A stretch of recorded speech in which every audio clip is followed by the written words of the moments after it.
We often talk on the podcast about the ideas which are taboo in the intellectual discourse, and in academia in particular. Darwinian studies of human behavior are among the topics of research and discussion which have faced the most hostility. My guest for this episode, Colin Wright, an evolutionary behavioural ecologist, has faced ideological policing, threats and harassment for writing about this topic, and also about sex and gender in the non-specialist press. Hi everyone, I'm thrilled to have Colin Wright on the podcast today. Colin, welcome to the podcast. Thank you. So, if my informations are correct, you were until very recently a biologist at Penn State University, right? Yes, that is correct. Okay, and more specifically, you were specialized in evolutionary behavioral ecology. Yeah, that's sort of the long way to say it. I studied animal personalities, specifically in social insects and arachnids, looking at their social behavior, linking individual behavior to collective group behavior. I guess that's a good way to distill what I did. Okay. So you obtained your PhD in 2018, and the title of your dissertation, I was able to find it. It was How Collective Personality, Behavioral Plasticity, Information and Fear Shape Collective Hunting in a Spider Society. Mouthful. I kind of wish I had a more succinct title now that I look back on it. Yeah, it's very nice. Very intriguing title, I would say. You've also written more than 15 scientific publications, and your work has also appeared in less specialized outlets, such as the Wall Street Journal and Quillette. And very recently you left academia because you thought, or you think you were facing very poor prospects in your estimation. So can you maybe start with that? Yeah, so it all started as soon as I got to Penn State. Mm-hmm. So throughout my time as a graduate, and even before, I sort of self-censored a lot. I had sort of diverging opinions in academia, and it wasn't until I started seeing a lot of this like modern denial of sex and sex differences that I felt like I had some expertise in that area since I studied personality. I studied in insects, but I still know some of the literature on human personality, and it just kind of became unbearable for me just to like hear some of these claims just go unchallenged. Had the potential really to get me in sort of hot water, and I had my mentors told me that this could be academic career suicide if I decided to really start engaging. But I don't know what it was. I just couldn't take it anymore, and so I eventually it took a little while to write what I thought was this main distillation of my views on this topic. And that's what came out in Quillette. It was the New Evolution Deniers, and that was really my first sort of essay that I wrote for a wide audience, and it really sort of caught fire and went semi-viral, which got me a lot more followers on Twitter, and I was just sort of immediately launched into this, and then immediately all the claims of a transphobe and a bigot and everything started arising, and people would tweet at Penn State to say, do you know you have this transphobe who's on your staff? I wrote another article co-authored with William Malone and Julia Robertson, and they were it was basically on this claim that that people can be born in the wrong body. And then after that came out, that was another avalanche of hate towards me. Wall Street Journal really set everything off even more, which got me a lot of hate and a lot of actual attempts at sort of to outright cancel me, to call me a bigot. And all along the lines too, there was a big job board in evolutionary biology that everyone who's in my field will post to. And shortly after my New Evolution Deniers piece, people started posting jobs on there that just basically said Colin Wright is a transphobe and a race scientist. And that's out of left field. I don't ever comment on race differences. This is not a topic I even touch on at all. Mm-hmm. And they did that again recently, just last month. And then through all the whole diversity, equity, and inclusion things we have to do when we submit applications to universities that I didn't really agree with the way they wanted those being written. The fact that students and diversity committees at Penn State said that my essay, a lot of people interpreted it as an attack on trans and non-binary people, and they felt unsafe on school. And I was just sort of getting more and more recognition on social media, so away from people Googling my name at this point. And yeah, so it just sort of threw a lot of these signals and cues from faculty and staff and other sources. I mean, it's already pretty competitive in academia as it is, and I felt like my chances of really getting considered for a professor position would likely be a much more uphill battle for me compared to anyone else. And it's already very much uphill. And so I kind of wanted to take control over my future in academia out of the hands of diversity hiring committees and all these things. And so I decided to break ties and go somewhere else where I think that my efforts could be more likely to be rewarded proportionally to how much work I'm putting in. Mm-hmm.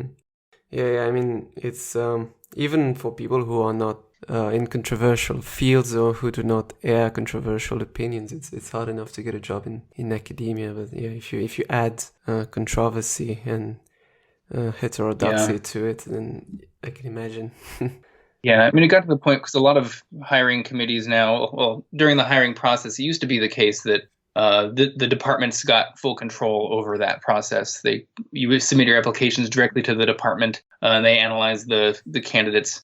But I've spoken to several chairs of biology departments who even told me that they were fans of my work and they thought I was a good researcher and that they would like to have me on faculty. They'd be interested in recruiting me. But they said that HR now has the ability to pre-screen candidates, and they said that they were almost certain that I'd probably be blocked from being hiring just to avoid any potential liability for lawsuits from students claiming to be unsafe or for hate speech and things like that. So, yeah. Wow. So that's really it's a preemptive, I mean, maneuver. I don't know how else to say it. It's really, well, it's quite striking. Yeah. And so... That was shocking. It never used to be that way.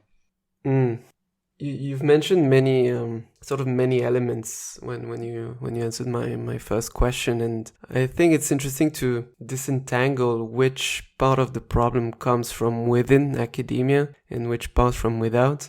Although sometimes it's a bit hard to distinguish because you have really this clear, not really a pipeline, but you have really this porosity, this communication between the some parts of academia and say the activist circles. I mean, clearly they are very, very tightly related in many cases. But in the case of, people online on Twitter who disagree with what you say so vehemently that, they get offended and they reach out to your employer, which is university, this is why we cannot really say, which proportion of people this is. But I'm wondering in academia, I always ask myself, how widespread is the problem? Is it the case that there is a noisy minority which sort of, gets its way simply by being more activist than the rest? Or is it that there is, a majority of people who agree with the noisy minority? How do you see it? Yeah, I do see it as more of a noisy minority that kind of comes from the outside, is at least where it begins. I don't think the faculty are necessarily that activist oriented, but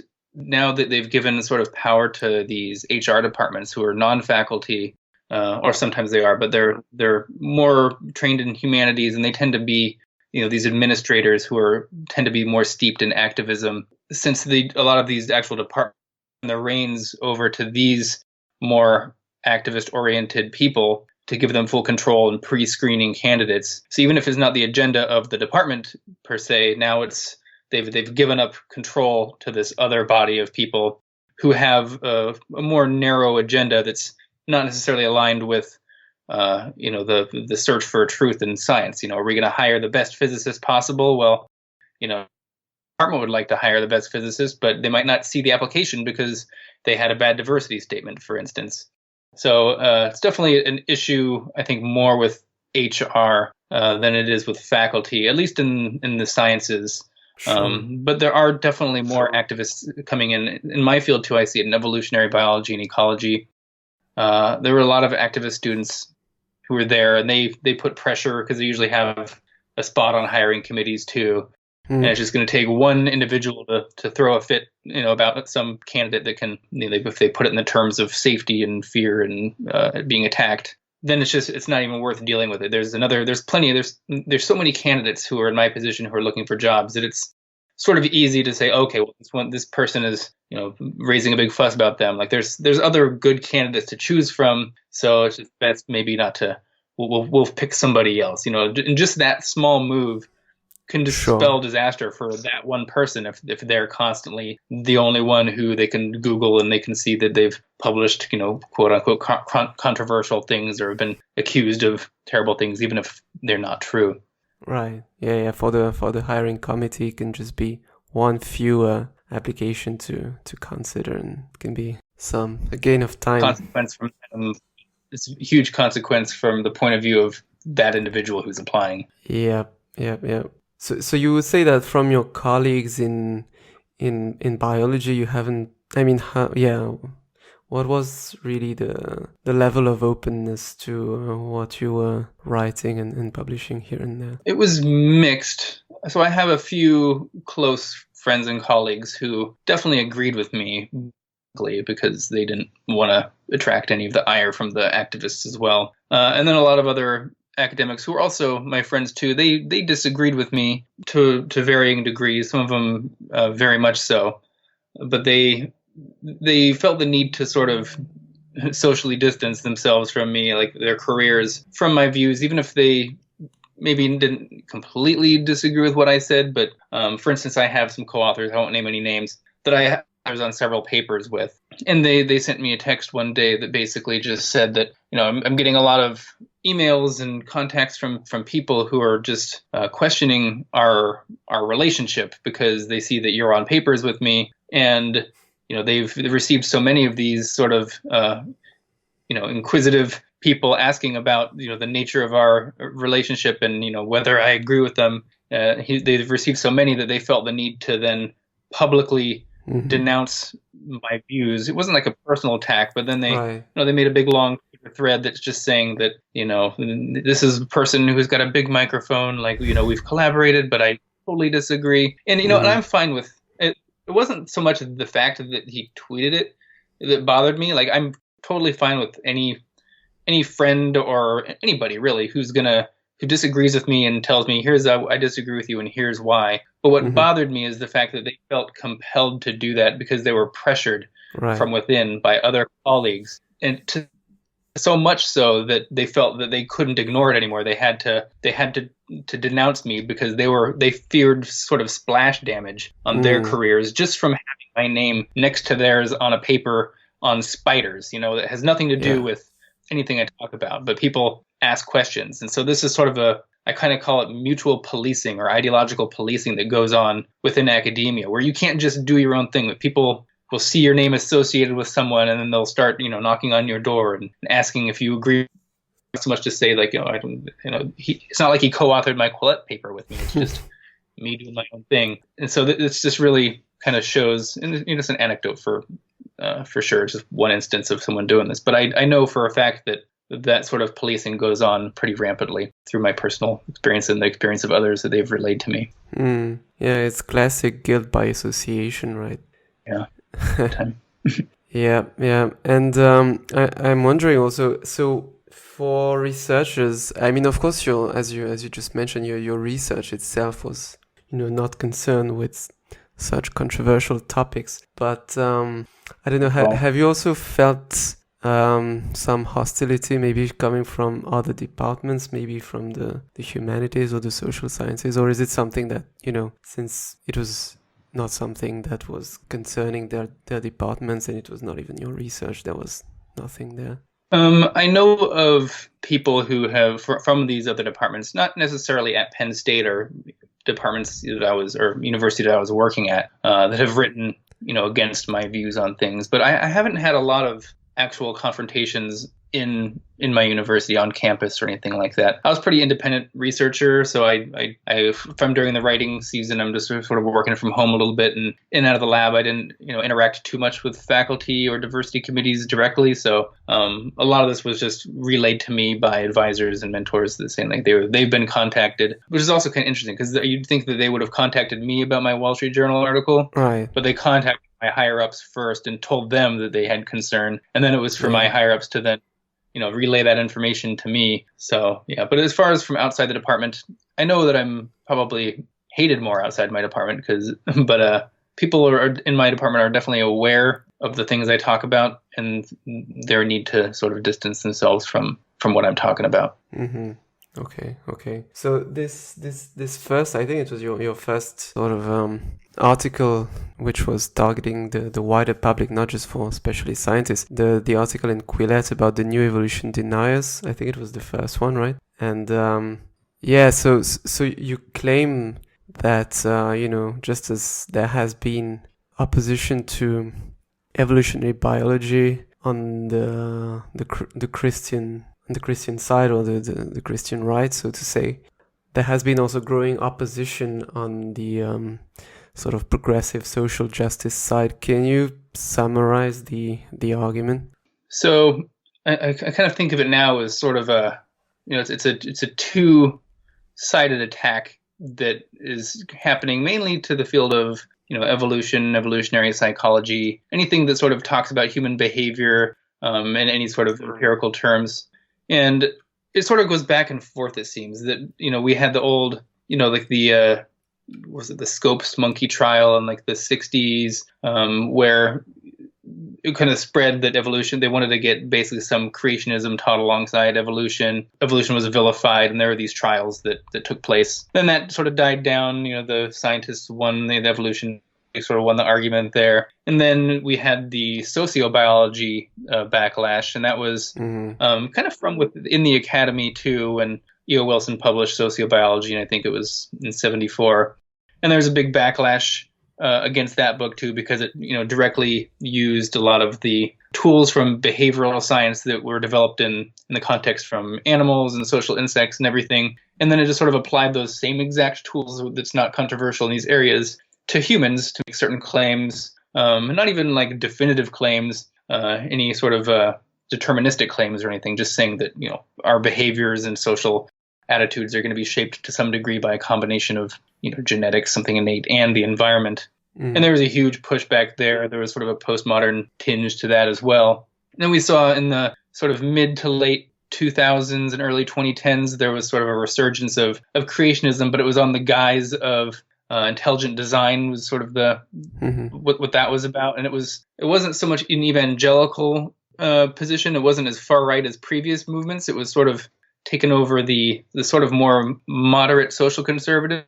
Then, of course, the evangelical brought forward too, because intelligent designer in their view is God. And then now that went down, but now we have another attack that's coming back from the left. That's now this sort of critical social justice or the grievance studies.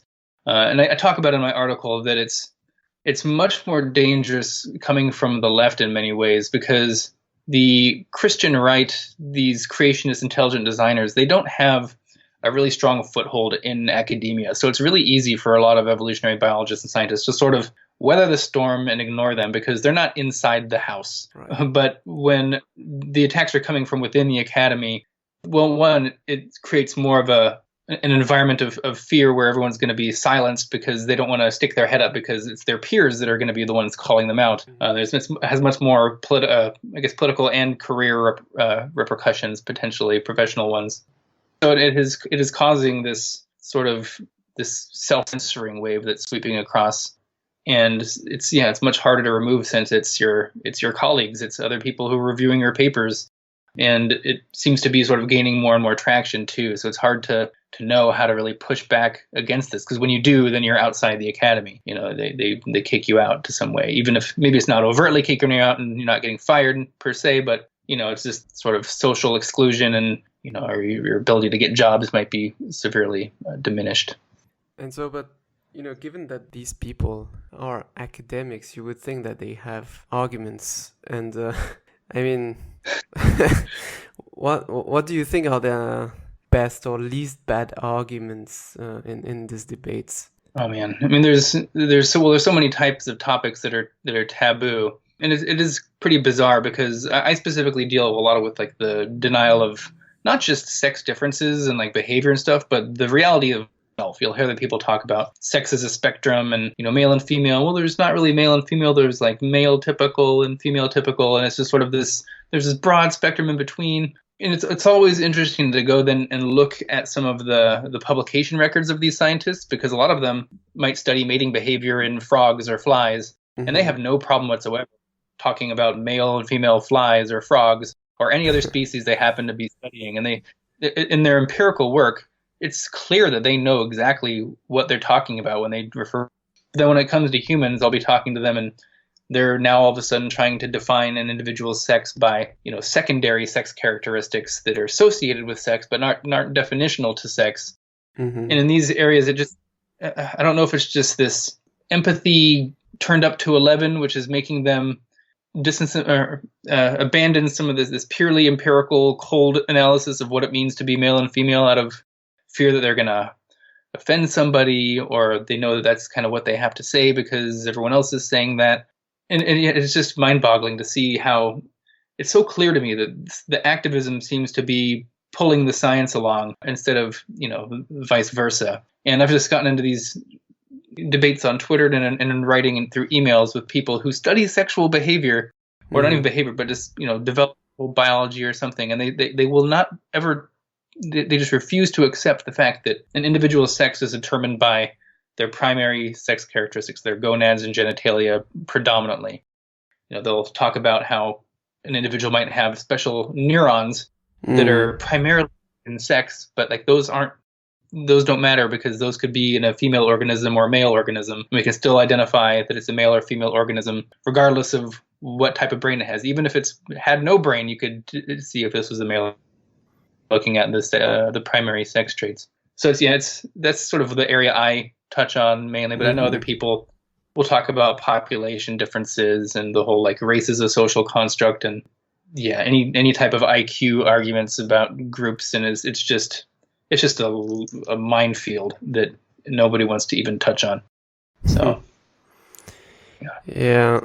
So you have this nice passage in your text, and I will quote it, and we can discuss it. You can explain it further. So you write that counterintuitively, the social justice stance on human evolution closely resembles that of the Catholic Church. The Catholic view of evolution generally accepts biological evolution for all organisms, yet holds that the human soul, however defined, has been specially created and thus has no evolutionary precursor. So that's the end of the quote. And you put this in parallel with this idea, which is at least implicit, in the mind of in the position of people who hold the positions that you were mentioning, that there is no such thing as biological sex, or that there is no such thing as sex differences in personality, etc., etc. That position would be that, somehow evolution has not had an impact on contemporary human behavior. Somehow at some point in the evolution of our ancestors, we just got freed of any lowly origins really in our minds. And indeed it sounds a lot like a Christian position. Yeah, it's amazing how much they overlap, and it's sort of a combination of this adherence to a blank slate to some degree, whether it's psychology and that anyone can be anything as long as they the environments are just right. Or if you go to the Christian side, we all have these like pure souls, and they can be corrupted. And I just find the parallels so staggeringly obvious when you look at just where people tend to draw the line on both sides. Like anything that has to do with human nature, well, the Christians don't want to accept that human nature is this evolved thing and that we can talk about our emotions and, whether or not someone is good or bad and a criminal or something in terms of, just neurons firing. They want to look at things as in terms of either, good and evil, or, these individuals are specially created by a deity, and we have a moral foundation that's outside of us. So they just don't want to relinquish individual in any sense. And you see this on both sides, and especially coming out of sort of the left at the moment. You do see sort of evolution from the neck down, or I think Michael Shermer's called these people the cognitive creationists, where they'll accept evolution of everything, you know, body, hair, you know, how your limbs move, you know, all the biochemistry of every process and everything. But when it comes, you know, to the neck and up, it's just environment all the way down. They just can't accept, to some reason, because they think that if there are some differences that are innate, they add sort of a value judgment onto that shouldn't exist, which sets them up for really disaster in the future, because these are empirical questions that they're going to either have a right or a wrong answer to. And if we're going to hitch our claims of moral worth or value to behavioral differences, then when we inevitably find them in the future, then they're committed to then saying that these people are indeed more inferior or superior in some way. Whereas if they would abandon these notions, they would say, like, no, there's inferiority, superiority. These aren't things that we should be attaching on to just these basic facts about human cognitive ability and things like that. Someone might not have a high IQ.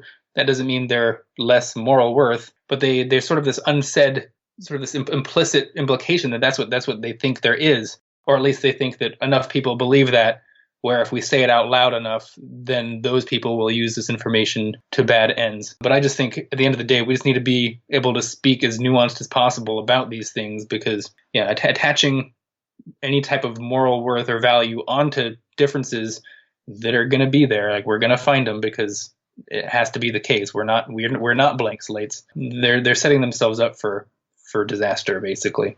Yeah, I mean, I agree with you in principle, but I'm listening to you, I just was wondering, you know, for these future, I mean, actually past, present, and future discoveries about, you know, how human behavior is influenced in part by biology. I mean, for these to have really an impact, they would need to get through, you know, the filter of the activist scholars somehow. And it's not easy, right? As you were mentioning, of course, through the internet, one can go around, and Quillette was sort of set up with that purpose in mind, more or less. But, you know, there is still this, this paradigm whereby this hostility to knowledge about human behavior and human biology has and will probably, you know, keep having quite a stronghold in academia. So they might not have the actual, you know, scientific validity, but they have the appearance of academic, validity. And this is, you know, given this is also, it seems to me, a fact of human nature that academics, people who pursue this type of career, tend to lean, regarding their moral political intuitions, they tend to lean more on the left, and you have this invariant, I mean, it's a constant, more or less, of intellectual life, that you will have a vast majority of people leaning on the left, and if they, you know, fail to correct for their biases, then this can just go on, and even though knowledge, as you were describing it, will keep coming, they can still maybe keep suppressing it, denying it, and lying about it. It's interesting to know even how much of it's denial, or the fact that since it does skew left, they all just share the same blind spot. Right. And so have you ever done that? You hold, like, you know, the pencil out in front, you can make the eraser disappear by putting it in your blind spot on the side of your eye. It's like a lot of other people are trying to point at that eraser, and then because they all share the same blind spot, they're all essentially saying, what eraser? There's no eraser there. They can't see the problem that you're even pointing to, because what you're pointing to is their blind spot. And I've mentioned before on Twitter and elsewhere that a lot of the things that are driving, so it's academia is always going to be skewing. It's always sort of skewed left. And that's not necessarily a bad thing, as long as there's nothing really keeping individuals who aren't left-wing out of it, you know, as long as they'll entertain multiple ideas. But since the advent of social media, you can now obtain information from people that you otherwise wouldn't have had before, and even after they interviewed. So we all realize that during an interview, there are certain questions that are inappropriate to ask somebody. You don't ask about their political political beliefs. There's just a whole list of things you're not going to ask an employee or a potential job candidate about, because you realize that their political beliefs, who they voted for, these don't matter for a microbiologist. Like, that shouldn't have any influence on your ability to be a good biologist or whatever, or a physicist. And we still have those rules during interviews now today, that you shouldn't add. These are the list of questions you can't ask candidates by law. But then we somehow don't see that it being an issue by obtaining that same exact information through other ways, by just like, oh, well, let's just Google them now.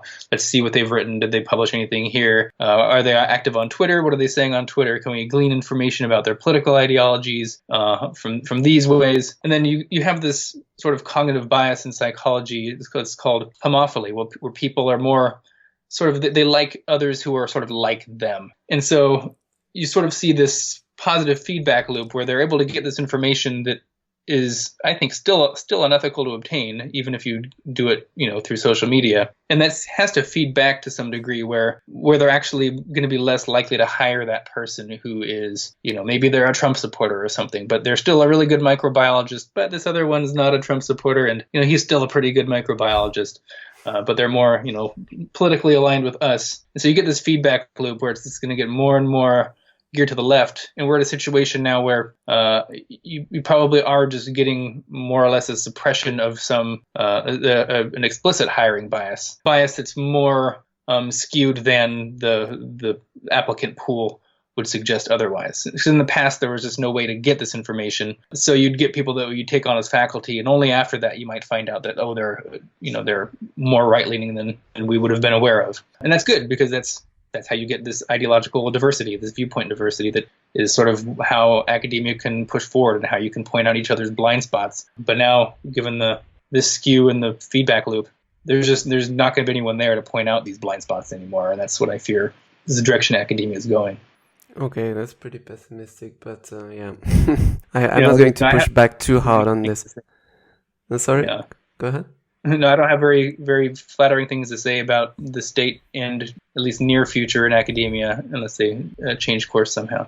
Yeah, I mean, actually, I was meaning to ask you about some pretty striking examples, I think, of what you might have in mind when you make these pessimistic predictions, because there are these top scientific magazines and journals like Scientific American and Nature. They have given support to the idea, for instance, that biological sex, so really just sex, we're not talking about gendered behaviors, but plain biological sex is a social construct, or that maybe it's on a spectrum, as you were mentioning before, or that this is more or less an exact quote, classifying people's sex on the basis of anatomy or genetics should be abandoned. This is a position that was published, I think it was in Nature, or maybe it was Scientific American, one of the two. That was Nature for that one. Yeah, and I mean, these are leading scientific outlets, and this is the stuff that gets published now. Yeah, it's completely absurd. These are I think it was when the Nature article came out, because I had talked with friends who were denying that biological sex was real, and it wasn't really till Nature came out and said it is when I just sort of, okay, this has escaped Twitter, this has escaped Facebook conversations, this is now in the most prestigious, or at least previously prestigious journal in the world, and they're making these claims that are just so clearly wrong. I think in that specific Nature article you mentioned, where they say there's no, you can't define sex by any combination of anatomy or genetics. That was like I think that article was responding to like a leaked memo or something from the Trump administration, and I guess that memo was originally said that sex is going to be defined by anatomy and genetics. And then the headline they run is that gender shouldn't be defined by anatomy and genetics. So they changed from sex to gender, because gender is seen on the left as more of an identity, or just, how you identify with varying degrees of masculinity or femininity and forms of expression. So they go from sex to gender, and then they go back to sex again, and then it's just they use them interchangeably throughout. So it's just like there's like a heads I win, tails you lose situation, where they've just taken over the language of the game to get their agenda across. And that's just sort of a lot of what I try to do too. Is I'll make an argument about sex differences, and then someone will come back and say, are you saying that gender is this? And I was like, I'm not talking about gender. Like, I'm talking about biological sex, which is this. I'm not talking about identity. People can, identify any way they want as long as they don't think it literally, it magically changes their primary sex traits. But that's sort of how the game is played. They play the gender game and try to obfuscate between those two terms to get their ideas across. In my impression, the term sex has largely disappeared from the discourse. It seems to me people just don't use it anymore. Yeah, well, at least on a lot of the activists tend not to use sex anymore. They try to flip to gender, and I think a lot of it's because they're taking advantage of the fact that a lot of our old laws, they talk about men and women getting special, laws for like women's rights, and so there's sort of laws on the basis of the terms man and woman, which when those laws were created, it was clearly meant to refer to males and females, and just realized what was behind the law. They changed what the word man and woman means now to a sense of identity rather than something biological. And now this is how you get activists claiming that, trans women belong in women's sports, like the WNBA. That's the Women's National Basketball Association. Like trans women are women. They identify as women, so they should be allowed in. Where clearly the sports segregation is not based on how people feel about themselves, a form of identity that's completely cryptic. Like clearly sports are segregated on the basis of biological sex differences. Like, it doesn't matter how you identify. It's not going to immediately influence how far you can, or how fast you can throw a fastball or something. So they can change the language much easier than they can change the laws themselves. And so that's sort of their wedge tactic of getting in and changing everything around it without actually changing any laws on the books. It's quite brilliant how they're doing it. And but it makes it even worrying because if you change the language, you don't need to get votes anymore. It just happens behind the scenes, and all of a sudden the laws apply to something completely different now. And people need to push back against that. But those who do are now basically shouted down as transphobes and what have you.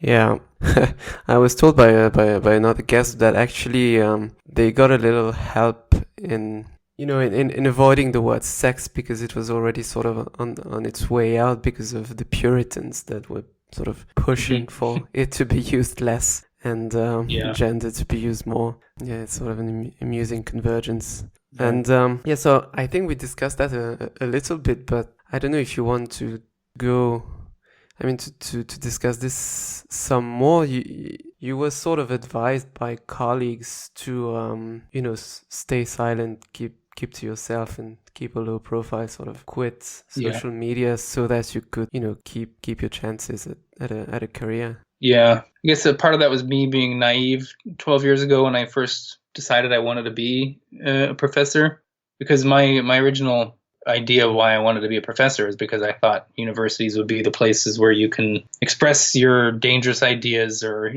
have good debate with people, and people are going to, attack your argument and not you as a person. And then looking back, that was very naive. To my defense, a little bit, the academia landscape has changed quite a bit since, 2008. Sure. But, so I disagree with that fact now. I think it was half being naive and half the fact that it's changed. And I also see it as sort of, I don't know if you know Bo Weingard, who recently got let off of Marietta. Yeah. He had a great essay in Quillette where he talked about how academics, we always talk about how much we value academic freedom and freedom of thought and things like that as these values. Mm-hmm. But then we somehow hold those values ransom by saying, well, you'll only get to express these things that we think are really important if you get tenure. But then to get tenure, you have to self-censor and, silence yourself and not rock the boat until you get to tenure. Then you can go off. But if these things are valuable for academia, which academics will say they're valuable, well, why are we punishing these people before they get tenure? Why are they being selected out and filtered out before they can get tenure? Because then the people who are going to get tenure are the people who aren't going to who don't need to use academic freedom because they're not the ones saying anything that needs to be really protected because they're in line with academic orthodoxy already. So there's just this double, I don't know if it double stand, but there's this sort of a contradictory statements that they're making. Like, how can you hold in one hand the notion that academic freedom is important and then punish it in every step of the way up until you actually get tenure. Those aren't compatible in the same head. At least I don't see how they are. Yeah, I'm not sure that it's the same people, making the claim on the one side and sort of acting It could be differently. Could be just two different. Yeah, I don't know. Would you like to talk a little bit about your actual research on social insects? I'm not sure you've had many chances to do so. Yeah. I don't really have a specific question on that, but if you would like to, describe what you researched, what you found. So what I guess used to do was I studied behavioral ecology, which is just basically looking at the adaptive nature of behavior in whatever you're studying. Certain behaviors are going to have a non-zero impact on your ability to survive and reproduce. Mm-hmm. So I study these in social insects, basically ants and wasps, and then social arachnids as well. And I used a framework of animal personalities, or sometimes people don't like the personality. They think it's too colloquial, but it's basically a personality is defined as consistent differences between individuals and their behavior. It's consistent both over, time and in different contexts. So, I mean, it basically matches on to what our everyday notion of personality is to some degree. Like if you'd say this guy's an asshole. I don't know if I'm allowed to say that, sorry.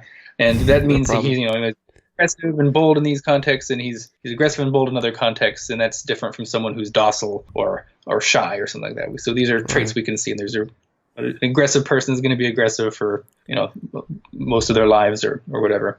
We see this in if you have two different dogs or two cats, no two animals are going to behave the same way. In the past, a lot of biologists sort of interpret as sort of being just developmental noise. They don't really matter that much. Like there's an optimum behavior to have in a population, but just because variation is sort of the thing that happens in nature, given different genes and it's unimportant. It's not adaptive. Basically, there's just different behaviors that sort of go on. And then there was a shift maybe around 30 or so years ago where people started saying like, well, maybe some of this behavioral variation within a species and even between species can be adaptive to some degree. And so what my research does is it looks at the adaptive nature or how behavioral variation is maintained in social colonies, like an entire group, like say ant colony, or even differences in the collective behavior between colonies. So I did my dissertation on social spiders. And so what I would do is we'd go to South Africa where the spiders exist, collect a bunch of big colonies, assay the behavior of every single individual, and can do is you can create artificial colonies of known behavioral composition. Like we'd make a colony that's all really bold spiders or all really docile ones, or a mixture of any variation. And then you have them perform like colony tasks like caring for brood or attacking prey or repairing their webs, things that are important for colony survival and reproduction. You can really kind of tease apart of this behavioral variation within a group. And to a large degree, you can see how behavioral variation is often linked to certain like behavioral specialization. So it can actually be adaptive for the colony to have individuals who have different personalities because they perform certain tasks better than any other average individual could perform on their own. So that was sort of my work with spiders. I fear to that, where I'd say I'd put predator cues in the area to see how it could change individual and collective behavior of groups. And then I also worked a lot with paper wasps, where I was specifically looking at if I could predict the behavior and survival of entire colonies, like months in advance before a colony even existed, back when it was just a single queen starting time. Like, could I know about the personality of the queen and then predict the success of her colony and the behavior of her colony later on? So I guess, how do founding individuals influence group success to some degree? So that's sort of in a nutshell what my research focused on. So it means that if you have two, let's say, worker ants, you take them randomly, they will have different personalities, no? In most cases. Yeah, for sure. Yeah, very interesting. With ants, it's a little different sometimes because a lot of ants, it's hard to call it personality because they do change their behavior throughout their life. But some of their behaviors change as a function of how old they are. So when they first emerge, kind of do stuff inside the colony, they're like nurse type behavior. And as they get older, they'll kind of maybe take food from foragers and bring it back inside. And then the last stage, they're actually out foraging and defending the colony and the more dangerous tasks. So it's called temporal polytheism for when individuals job as a function of their age. And I guess humans kind of do that to some degree too. So I guess so. Yeah. So now that you've decided, this is my last question. Now that you have decided to leave academia, what is next for you, if you know? That's a good question. I'm leaving things pretty open. Right now I'm on lockdown in California with my parents. They have a good house we can move to. And so here I'm going to be doing a lot more writing a lot more articles, sort of more, I guess, science journalism, so maybe freelance writing. I'm going to be starting a YouTube channel, or I'm going to be doing some interviews with people as well, sort of like what you're doing right now for me. And then I'm also going to be starting a sort of an online fitness and nutrition business, because I don't know, a lot of people might know I don't post on Twitter too much. I'm usually sort of in culture war stuff on Twitter, but I sort of am very much obsessed with sort of bodybuilding and fitness and nutrition and things like that. So I'm going to sort of try to develop that to some degree, which would hopefully give me some freedom if it picks up at all, because it's something I could do really anywhere if I'm doing online coaching and nutrition planning for people. So hopefully my goal is to be able to do something that I'm not able to be canceled at. So things I do online that I have a boss, and I don't care if people pile on me because there's no one they can contact that's gonna fire me. So that's the goal, but we'll see how that goes. It's only been out for about 2 weeks. Still, the ground is shifting, and we'll see what happens, especially after the economies open back up, and I'll be able to survey the terrain and see what my possibilities really are. Also looking in industry potentially. Basically, I'm applying all kinds of places and testing all the different paths. Nice. Yeah, of course, it's hard to project in these circumstances. Yeah, I was going to launch my fitness business a little earlier as to sort of like as a smooth transition out of academia, but then, coronavirus hit, and now no one knows what's going to be like after this is all over. So we'll see where all the puzzle pieces have landed and everything. And so hopefully soon, but maybe. Okay. So does that mean that you will be diving into the nutrition literature, scientific literature?